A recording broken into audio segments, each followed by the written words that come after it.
मित्रों जय माता की नमस्कार। लाल किताब 1941 शुक्र खाना नंबर 2, उसमें एक लाइन लिखी है और इसके ऊपर किसी का सवाल आया कि इसमें ऐसा लिखा है कि शुक्र जिसके दूजे आवे 60 साल धन दौलत पावे। तो इसका क्या मतलब है कि ये 60 साल कब से हैं, कब तक हैं, शुक्र 2 में है, तो इसके पीछे का कहानी क्या है या इसको कैसे खोल के देखें कि भी 60 साल का क्या मतलब है, इसके बारे में थोड़ा सा अगर प्रकाश डाला जाए तो मित्रों, जिस भी जातक का जन्म कुंडली में शुक्र खाना नंबर 2 में हो, अब खाना नंबर 2 आपका क्या है, ये जो आपका खाना नंबर 2 है 1941 में, उसके बारे में लिखा हुआ खाना नंबर 2 के बारे में कि उम्र बुढ़ापा घर 2 का, यानी कि खाना नंबर 2 आपका जो है वो आपके उम्र के आखिरी दिनों को रिप्रेजेंट करता है, यानी आपके बुढ़ापे को रिप्रेजेंट करता है। और खाना नंबर 9 उसके उलट है जो आपकी उम्र के शुरुआती दिनों को रिप्रेजेंट करता है। तो यानी कि जो 60 साल हैं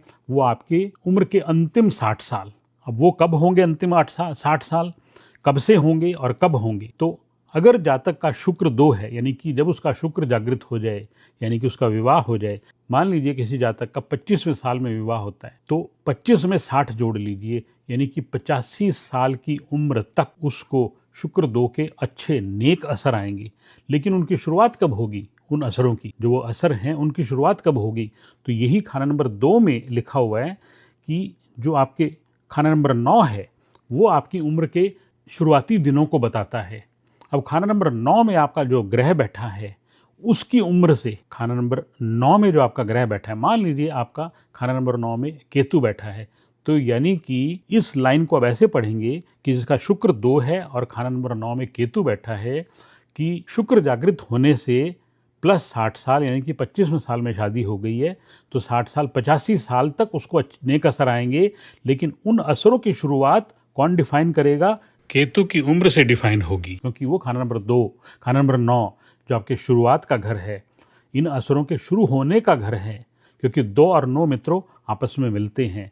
ये एक क्या भी सूत्र है लाल किताब का कि 2 और 9 अंदर अंदर आपस में मिलते हैं। तो 9 शुरुआत है और 2 उसका अंत है, उसका बुढ़ापा डिफाइन करता है और 9 उसका बचपन डिफाइन करता है। तो यानी कि शुक्र की जब खाना नंबर 9 में अगर आपका केतु आ गया तो केतु की उम्र यानी कि 48 साल से कब तक शुक्र जागृत होना प्लस 60 ईयर। अगर 25वें साल में शादी हो गई है तो 85 साल तक, यानी कि 48 से 85 साल के बीच में उस जातक को नेक असर आएंगे। किसके नेक असर आएंगे? शुक्र के, औलाद के, संतान के, क्योंकि 9 में केतु बैठा है, 2 में शुक्र बैठा है, धन दौलत, इनके उसको नेक असर आएंगे उस जातक को। कब से? केतु की उम्र 48 साल से लेके और अपने उम्र के अंतिम दौर 85 साल तक।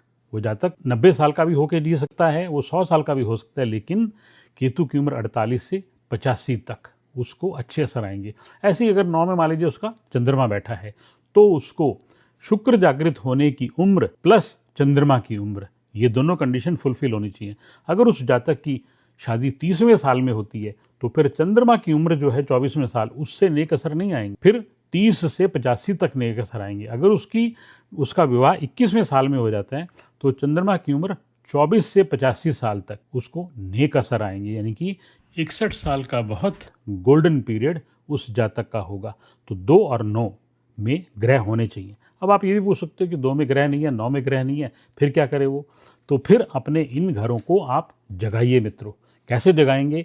9 के घर, 9 का ग्रह, 9 का घर कैसे जागता है? या पितृकर्म अच्छे से करें, अपने पितरों के लिए काम अच्छे से करें, तीर्थों में, सिद्ध तीर्थों में आप जाते रहें, तो जिससे आपका खाना नंबर 9 एक्टिव रहेगा। और खाना नंबर 2 कैसे एक्टिव रहेगा? आप गौशाला का कर्म करें, क्योंकि वहाँ पे आपको शुक्र को स्थापित करना है। तो आप गौशालाओं और सिद्ध तीर्थों से जब जुड़े रहेंगे तो आपका धन का दरिया, आपकी संतान लक्ष्मी, स्त्री लक्ष्मी, धन लक्ष्मी, ये सब प्रकार की अष्ट लक्ष्मियाँ उस जातक को मिलती हैं। इसलिए आपने देखा होगा कि जो बड़े बड़े सेठ लोग हैं वो गौशालाओं से और तीर्थों से अपना संबंध बनाए रखते हैं, क्योंकि 2 और 9 जोड़ने बहुत जरूरी है मित्रों। तो इनको एक्टिव हमेशा रखना है, सकारात्मक स्वरूप में एक्टिव रखना है, फिर उससे आपका जो अष्टलक्ष्मी का योग है वो इंसान का फलित हो। तो ये है 2 और 9 का चमत्कार, और ये है खाना नंबर 2 में लिखे हुए शुक्र और 60 साल की उम्र तक नेक असर होगा, इसका मतलब। जय माता दी।